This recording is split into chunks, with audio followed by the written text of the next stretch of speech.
Ok, bien. Antes de comenzar con el contenido teórico en sí mismo, queremos hacerle un comentario que tiene que ver con lo siguiente. Alejandro ha hecho un relevamiento de la situación de los trabajos prácticos y de la participación de ustedes vía correo electrónico, y cómo venimos con eso. Tenemos un grupo, bueno, no digo importante, pero un grupo de alumnos o alumnas que al parecer han descartado la materia o se han quedado en el camino o han abandonado la cursada de la materia. Eh, Esta situación de la virtualidad, que en principio parecía cómodo, ¿no? Trabajar desde nuestros lugares sin tener que ir a la facultad y todo eso, digamos, ha demostrado que no es tan sencillo como parece. Así que, bueno, nada, si ustedes están al tanto, conocen, saben de algún compañero o compañera que esté teniendo algún problema, que se contacte con Alejandro, que se contacte conmigo, de alguna manera como para procurar que no pierdan el cuatrimestre ni pierdan la materia. ¿Sí? Hay varias instancias de recuperación, e incluso está la situación de no necesariamente promocionar, pero al menos aprobar la cursada y que eso en todo caso les permita después dar el final. Así que bueno, nada, dentro de la tensión entre cumplir el reglamento y la tensión de no dejar a nadie sin la posibilidad de al menos avanzar en la cursada, no necesariamente en la promoción, si conocen de algún caso o saben, bueno, avísenle, díganle, avísennos a nosotros o cómo manejarlo, ¿sí? El listado va a seguir abierto, no es que vamos a eliminar a nadie porque el pase de notas va a ser hacia el final del cuatrimestre, pero bueno, sepamos eso, que en función del listado primario, pareciera que hay varios compañeros y compañeras que no han podido mantener la regularidad. Estamos hablando de, buen día, ¿cómo están? Estamos hablando de compañeros y compañeras que no han enviado absolutamente nada. Eso es lo que me llama la atención. Por eso la sensación a priori es que han desistido.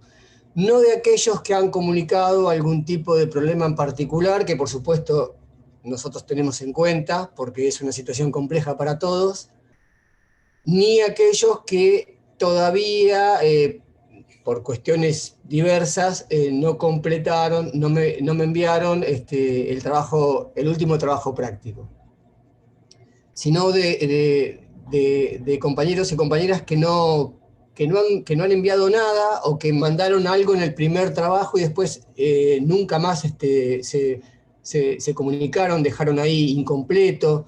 Entonces me da la sensación que han desistido, porque ha pasado mucho tiempo. De hecho, no, todas estas dificultades nos han impedido poder trabajar un poco más en este tipo de práctica, que es lo que nosotros hacemos, como para poder entender mejor todos los conceptos que trabaja Marcelo en la clase teórica. Bueno, dicho esto, aprovecho para pedirles a los compañeros que todavía deben correcciones del trabajo 2, que lo hagan cuanto antes, sea de algunos que me han planteado problemáticas en particular, bueno, pero en función de poder seguir avanzando, si la cosa no se hace tan densa, digamos, y podemos agilizar un poquito. Bueno, profesor, disculpe la interrupción.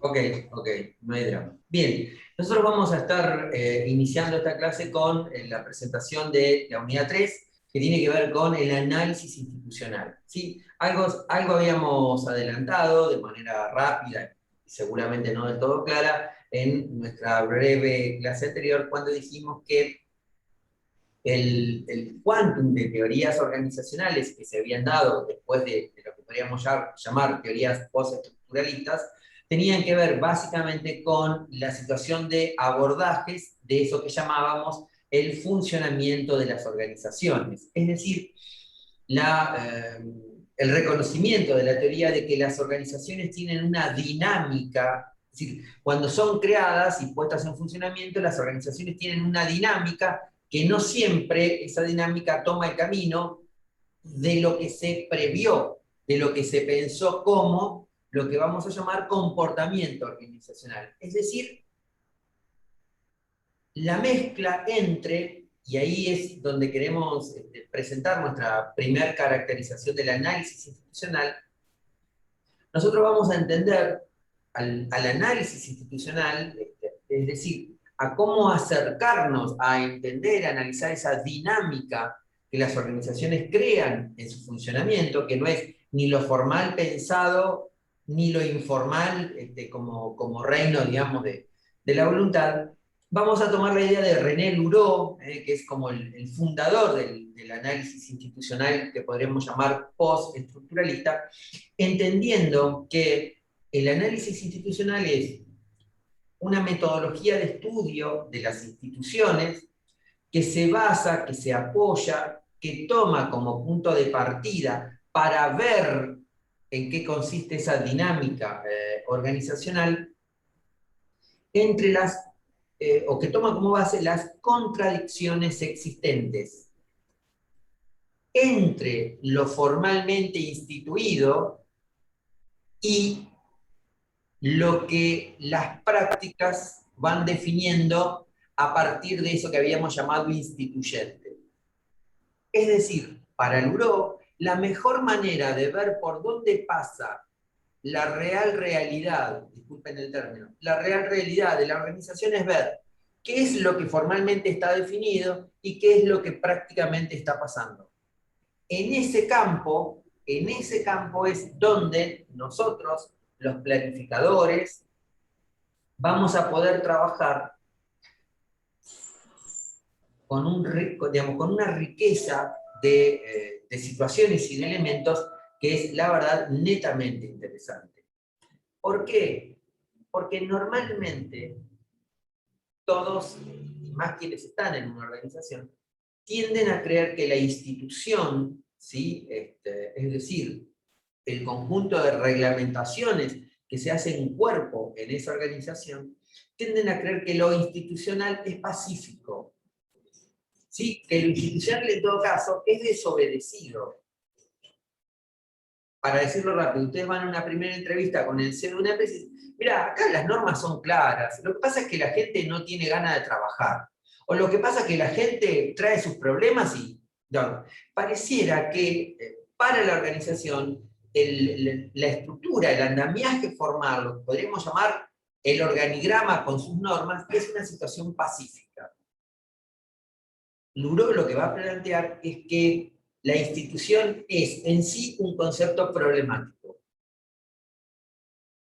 Y que esa problematicidad de la institución se va a ver reflejado en el conjunto de prácticas que vamos a perfilar con la idea de instituyente.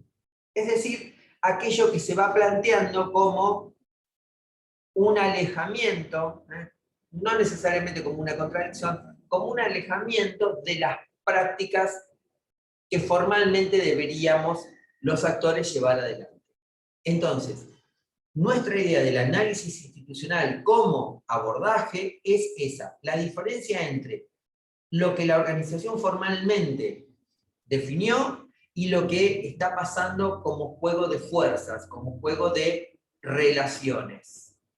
¿Sí? Acuérdense que en nuestra idea de poder, el poder, si bien puede ser entendido como una fuerza, como una obligación, a partir de los aportes de Crozier, sabemos que si bien la idea de poder-fuerza puede existir y muchas veces obedecemos simplemente por el temor de no ser despedidos, sancionados, trasladados del lugar de trabajo, la gran mayoría de la fuerza, la gran mayoría de las veces, esa idea de poder-fuerza choca con las áreas de incertidumbre, es decir, con el espacio en donde informalmente podemos ir revirtiendo esa presión, ese mandato de lo formal. Bueno, Crozier, en ese sentido, va a ser, o las ideas de Crozier van a ser, la base de la que va a partir Luró. Para Luró va a ser mucho más descriptivo de la organización real, el juego de fuerzas del instituyente, que no la definición formal de la organización, que no lo instituido de la organización. Espere que tenía una alumna para ingresar. ¿Eso se entendió más o menos? ¿Sí? ¿Se ve? Para decirlo de alguna manera un poco rápida y no sé si del todo bien, no perdamos tanto el tiempo con lo instituido, tratemos de ver cómo se mueve lo instituyente. Pero acá, y ustedes que son jóvenes más aún, no compremos lo instituyente como lo revolucionario copado. Porque acá hay que volver a Petit. Y el límite de lo informal es no amenazar de muerte a lo formal.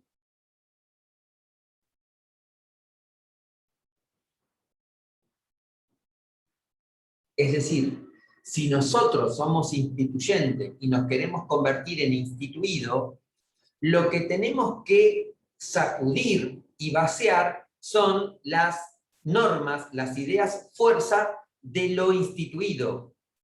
Pero no tenemos que tirar abajo lo instituido como fenómeno, como idea. Le tenemos que dar nuestro contenido, el que queremos.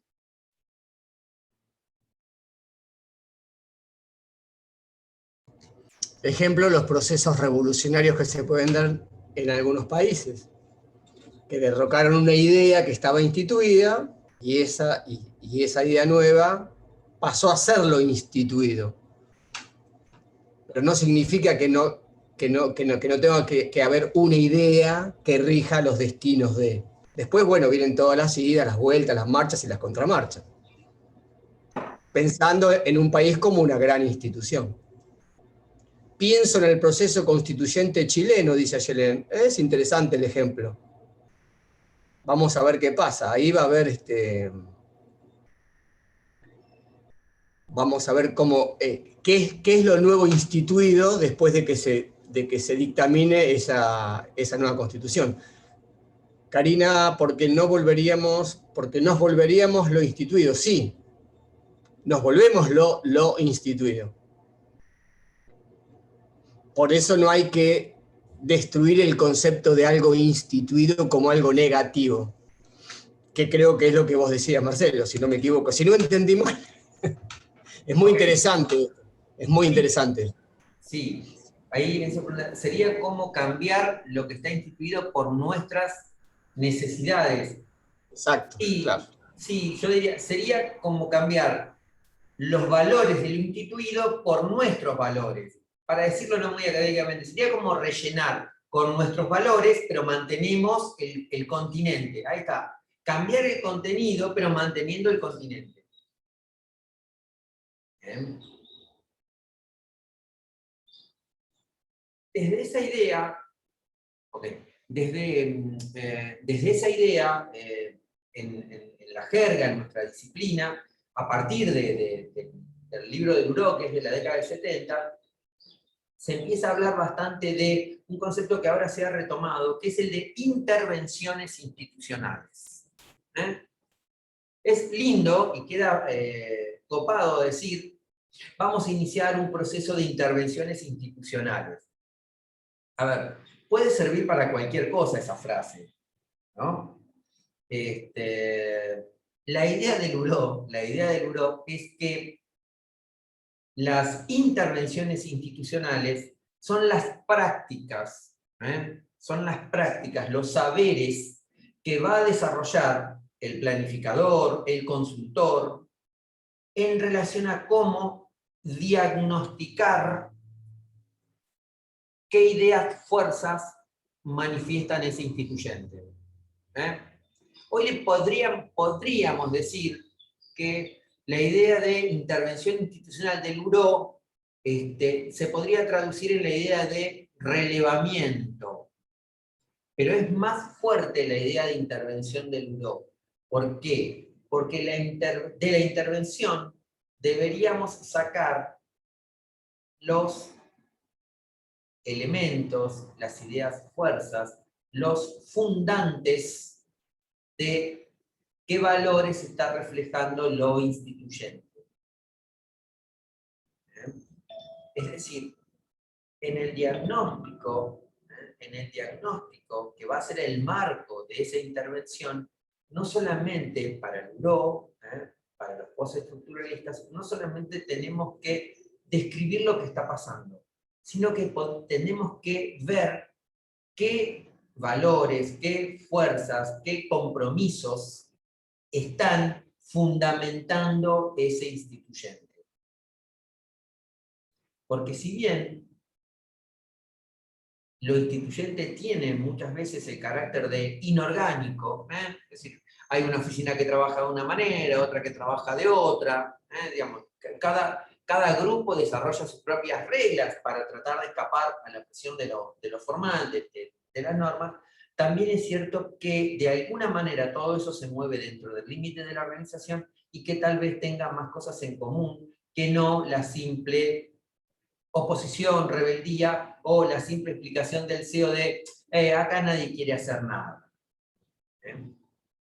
Hay que tener un poco de cuidado con eso. Lo que nos está diciendo el URO es la intervención institucional debe buscar lo oculto. No debe conformarse con la descripción de lo que cualquier sagaz observador, sin necesidad de ser un especialista, podría estar viendo, podría estar describiendo. Nuestro valor agregado tendría que ser el poder decir qué valores, qué compromisos hay detrás de ese juego de relaciones informales. Lo que está queriendo decir entonces es que las relaciones informales nunca son casuales. La reacción podrá ser casual, pero el desarrollo de la informalidad obedece a algún tipo de fuerza, algún tipo de valor puesto en la conversación. Lucía pregunta, ¿con el continente estamos hablando de la dinámica con la que funciona lo instituido? Yo te diría que no, porque lo instituido trata de escapar a la dinámica. Es decir, si vos me permitís como una descripción casi equivocada, yo te podría decir, lo instituido es lo más conservador que se puede hacer. Lo más alejado de un tema de lo que vamos a hablar ahora, que es el cambio, la innovación. Lo instituido va a aceptar cambios en la medida en que se vea amenazado. No más que eso. No más que eso.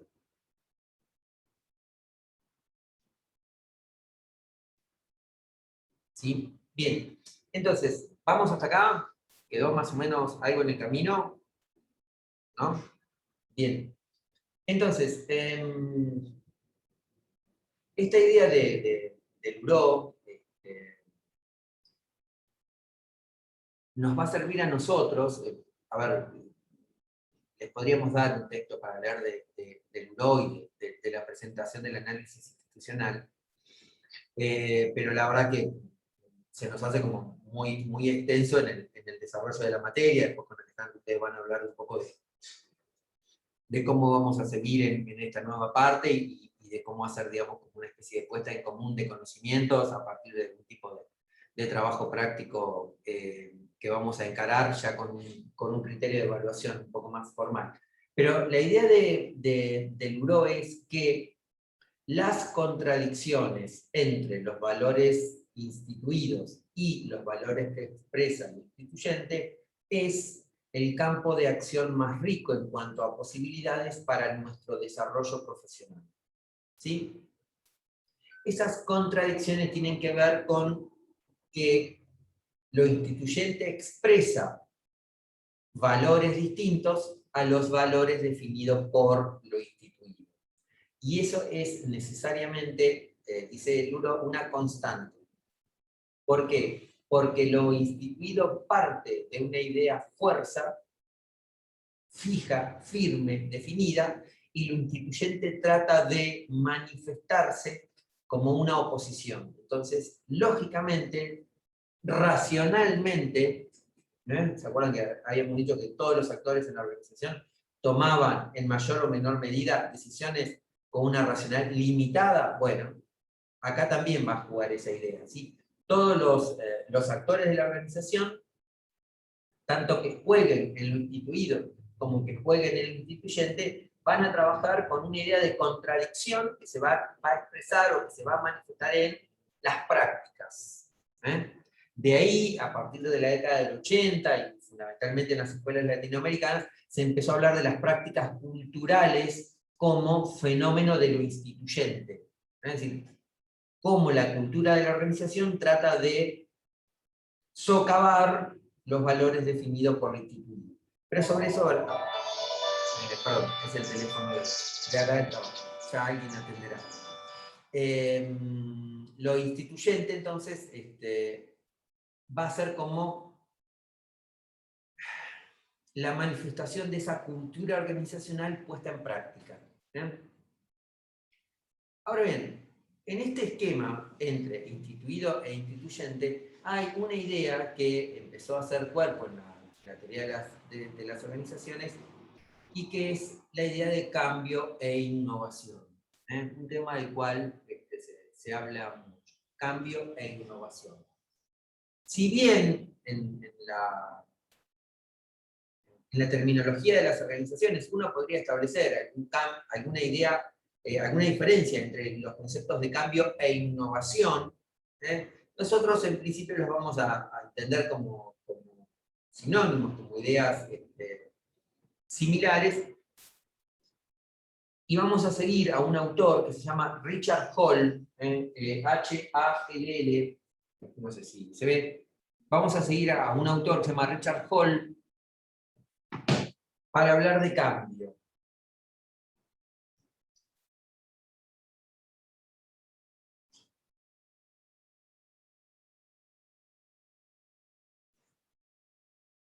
Para Hall, y para la mayoría de las teorías organizacionales, el cambio es un fenómeno innato al desenvolvimiento, al desarrollo de las organizaciones. ¿Por qué innato? Porque lo instituyente en su dinámica siempre implica algún alejamiento de lo formal. Entonces, necesariamente, como la conducta no puede amoldarse estrictamente a la norma, siempre el cambio aparece como una dimensión en ese medio, en ese trayecto que hay entre lo instituido y lo instituyente. Hay muchas clasificaciones teóricas de la idea de cambio, ¿sí? No nos interesan a nosotros en esta parte, ustedes seguramente esas teorías las pueden haber visto en alguna materia específica de planificación.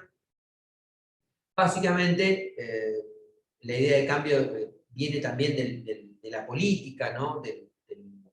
Un poco de este tema del Estado interventor y cómo el Estado puede convertirse en un agente de cambio.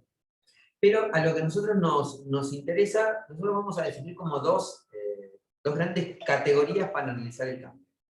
La primera de esas categorías, vamos a hablar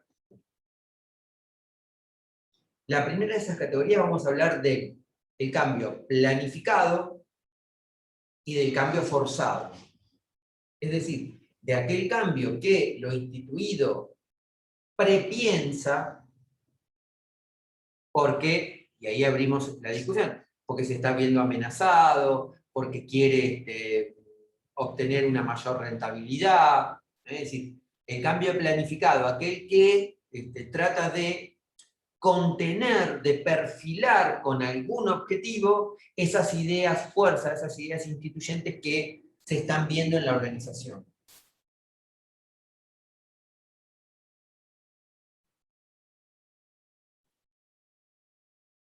con el cambio no planificado, aparece o se lo fundamenta en la idea de crisis, ¿no? Frente a la crisis aparece la idea de cambio forzado, de cambio obligatorio. Esa clasificación, ustedes en los libros, o insisto, seguramente en alguna materia de planificación han visto otras, se abrió para hablar de cambio dirigido, cambio ordenado. Esas categorías o esos cambios a nosotros teóricamente no nos interesan. Lo que nos interesa es analizar, y es un poco la idea de este encuentro, es analizar qué características o qué condiciones deberíamos pensar desde la organización, tratando de que ese cambio que proponemos, ese cambio para el cual la organización nos contrata para que planifiquemos, ese cambio que el CEO está viendo como necesario, porque si no, entra en riesgo, digamos, desde su puesto de trabajo hasta la propia organización, qué factores tener en cuenta para que podamos eliminar lo más posible una vieja idea que nos sale a todos, a flor de piel, que es la resistencia al cambio. ¿Sí? Es decir, ¿por qué las personas supuestamente desarrollan una resistencia al cambio, lo que implicaría que el cambio es visto como un valor negativo? El cambio es rechazado. O sea, yo resisto lo que no me gusta, resisto lo que me da miedo, resisto lo que veo como una amenaza. Entonces, fíjense cómo ahí hay una contradicción en nuestra vida individual y en nuestra vida organizacional. En nuestra vida individual, seguramente, más de una vez hemos dicho, yo cambio y que se vaya todo al diablo. Cambio de auto, cambio de casa, cambio de novio, cambio de novia. Es decir, lo que parecería ser un valor, un disparador positivo en nuestra vida particular, en nuestra vida privada, parecería ser que en las organizaciones es una amenaza, es un problema. Bueno, ¿qué está jugando ahí? Un montón de respuestas posibles. Para Hall, lo que está jugando en esas situaciones es que el cambio tiene tantas facetas, tantas manifestaciones, tantos aspectos vinculados con el cambio, que no han sido lo suficientemente explicitados por la organización formal y que por eso aparecen estas reticencias, estas, digamos, revelaciones en contra del cambio. Lo importante, a nuestro criterio del texto de Hall, es que estos fenómenos, ahora vamos a mencionar algunos, se menciona como 15, después agarramos el libro y los leemos, nosotros nos vamos a concentrar en algunos. Estos aspectos, estos fenómenos, pueden ser analizados, pueden ser tenidos en cuenta para evitar una resistencia al cambio, o al menos para disminuirla lo más posible, en cualquier tipo de cambios. En los cambios tecnológicos, en los cambios geográficos, en los cambios, digamos, de realidad institucional, le llamaríamos fusiones. ¿Vieron cuando una empresa más grande compra otra empresa más chica y hay que amalgamar procesos, proveedores, funciones, áreas administrativas? Bueno, nosotros teníamos un trabajo práctico de fusiones de banco, Alejandro, ¿no? Nosotros teníamos, ¿cómo dijiste que no te escuché? Salió cortadito. Si teníamos un trabajo práctico de fusiones de banco, que les daba muchos problemas a los alumnos y alumnas. Sí, teníamos un trabajo que lo presentábamos como situación, problema para la entrega final. Bueno, ahora, ok. Debe estar en los archivos de las cursadas viejas, sí, anda por ahí. Bueno, ok. Entonces, sí. La idea de Hall, o vamos a tratar de explicar, es que estos aspectos, estas dimensiones a tener en cuenta en el cambio, estas dimensiones a tener en cuenta en los procesos de cambio, deben ser pensadas para cualquier situación que implique un cambio. Es decir, ya sea para el cambio planificado o ya sea para el cambio producto de la crisis, para el cambio obligado, para el cambio imprevisto. Normalmente nuestras fuentes laborales van a tener que ver siempre con la necesidad de las organizaciones de cambiar. ¿Sí? No nos van a llamar para que todo siga igual. Nos van a llamar para cambiar. Muchas veces nos van a convocar para cambiar lo menos posible, una especie de esa frase que popularmente se dice cambiar algo para que nada cambie. O muchas veces nos van a convocar, o la salida laboral va a tener que ver con un cambio de otras dimensiones, de otras formas, de otras dimensiones. Así que vamos a hacer una pausita, nos tomamos 5 minutos, se nos está por terminar esta parte, y vamos a empezar a detallar, a nominar y a conversar un poco entre todos estas ideas o estos aspectos a tener en cuenta que plantea Hall para que la resistencia al cambio sea la menor de las posibles. Esto que ahora parece medio raro y no termina de entender, después cuando le demos nombre van a ver que son fenómenos que de alguna manera u otra todos tenemos en cuenta, hasta para nuestras situaciones más particulares y no necesariamente laborales. ¿Una consulta?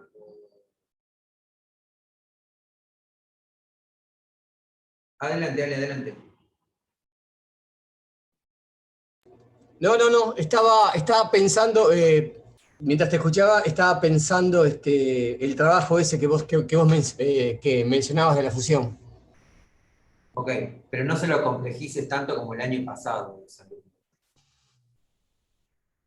No, tenía otro tenía, digamos, un intermedio para proponer hoy,